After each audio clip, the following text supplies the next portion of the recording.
సుప్రీంకోర్టుకు సంబంధించినటువంటి కేసు ఏదైతే తెలంగాణ రాష్ట్రంలో ఫోన్ ట్యాపింగ్ అంశం చాలా బలంగా చాలా క్లుప్తంగా క్లియర్గా దానిపైన అనేక అంశాలు అనేక సార్లు కేసులు చేయడం జరిగింది. కానీ అది ఎంతవరకు ముందంజలో ఉంది అని చెప్పేసి అంటే ఇప్పటివరకు అయితే శూన్యం అని చెప్పచ్చు.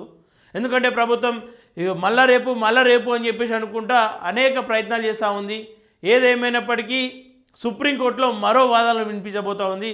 గతంలో సిద్దిపేట శ్రీమంతుడు అని చెప్పేసి గతంలో పిలుస్తూ ఉండే ఆ రైతులకు అనేక సందర్భాల్లో సహాయం చేసినటువంటి వ్యక్తి చక్రధర్ గౌడ్, ఆయన అన్ని అంశాల్లో హరీష్ రావుకు అడ్డం వస్తున్నాడనే నేపథ్యంతో ఆయనను పక్కన పెట్టాలి, లేదంటే ఆయనను క్లోజ్ చేయాలన్న అంశంతో ఆయన ఫోన్ను ట్యాప్ చేశారు. ఆయన ఇంట్లోకి వచ్చేటువంటి వాచ్మెన్ను, డ్రైవర్ను, అలాగే ఛాయ్ తీసుకొచ్చేటువంటి అబ్బాయిని కూడా వాళ్ళ ఫోన్లు ట్యాప్ చేసి ఆయన ఏం చేస్తూ ఉన్నాడని చెప్పేసి నిఘా నేత్రాలు ఆయన పైన పెట్టినట్లుగా గతంలో అనేక సందర్భాల్లో ఆయన చెప్పడం జరిగింది. ఏదేమైనప్పటికీ ఆయన పంజగుట్ట పోలీస్ స్టేషన్లో కేసు వేయడం, దాని తర్వాత హరీష్ రావు స్వయంగా ఆ కేసును కొట్టివేయాలంటూ హైకోర్టుకు వెళ్ళడం, ఆ నేపథ్యంలో ఆ కేసును అయితే ఇప్పటికీ కొట్టివేయడం జరిగింది. దాని తర్వాత తెలంగాణ రాష్ట్ర ప్రభుత్వం దాన్ని క్రియాశీలకంగా తీసుకొని సుప్రీంకోర్టులో వాదనలు వినిపించబోతూ ఉంది. సుప్రీంకోర్ట్ ఆఫ్ ఇండియా అని చెప్పేసి క్లియర్గా అనిపిస్తూ ఉంది. లిస్టెడ్ ఆన్ 5/1/2026 ఈరోజే కోడ్ నెంబర్ 4 ఐటమ్ నెంబర్ 18.1 అని చెప్పేసి క్లియర్గా అనిపిస్తూ ఉంది. ఎవరికి మధ్యలో ఉందంటే state of Telangana versus Thanneeru Harish Rao and others అని చెప్పేసి ఉంది. ఇది క్లియర్గా అనిపిస్తూ ఉంది. Bench high court for the state of Telangana at Hyderabad అని చెప్పేసి కేసు నెంబర్ ఆర్డరు దీన్ని లాస్ట్ టైమే డిస్పోజ్ చేసింది గతంలో.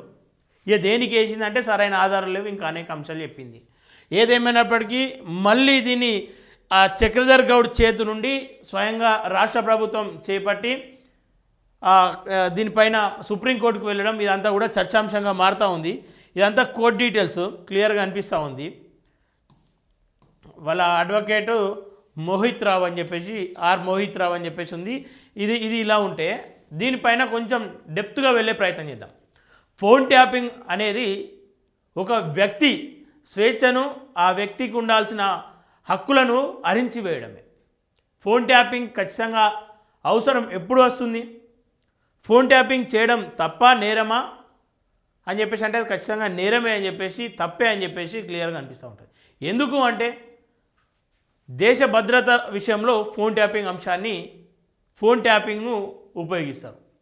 ఇంకొన్ని ఏంటంటే ఇంటర్నేషనల్ కాల్స్ ఏవైతే ఉంటాయో థ్రెటెంప్ట్స్ కావచ్చు, ఇంకా అనేక అంశాలు కొంతమందిని ఇబ్బంది పెడుతున్నారని చెప్పేసి ఆ పర్సన్ ద్వారా కంప్లైంట్ వెళ్ళినప్పుడు ఫోన్ ట్యాపింగ్ ద్వారా ఆ పర్సన్ను ఎప్పటికప్పుడు మానిటరింగ్ చేస్తూ ఉంటారు.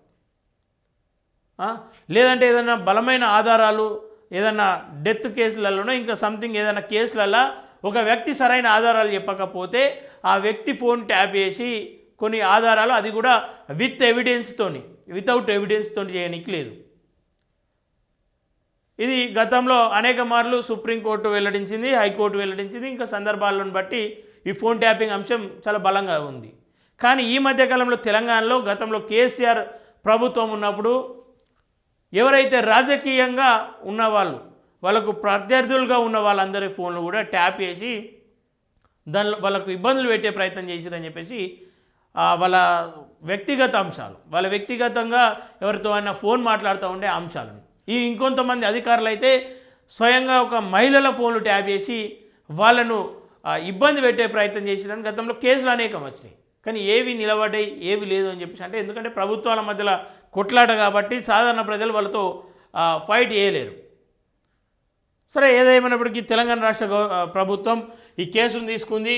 ఖచ్చితంగా వాస్తవాలు నిజంగా హరీష్ రావు తప్పు చేసి ఉంటే ఖచ్చితంగా హరీష్ రావు పైన చర్యలు తీసుకోవాలి. లేదంటే కేసు అన్న కొట్టుడు పోతే సరే వీళ్ళే అవాస్తవాలు, వీళ్ళే తప్పుడు వార్తలు చెప్తా ఉన్నారు, తప్పుడు సమాచారం ఇస్తూ ఉన్నారు అనుకుంటే ఆ రకంగా చేసినా పెద్ద ఇబ్బంది ఏమి ఉండదు.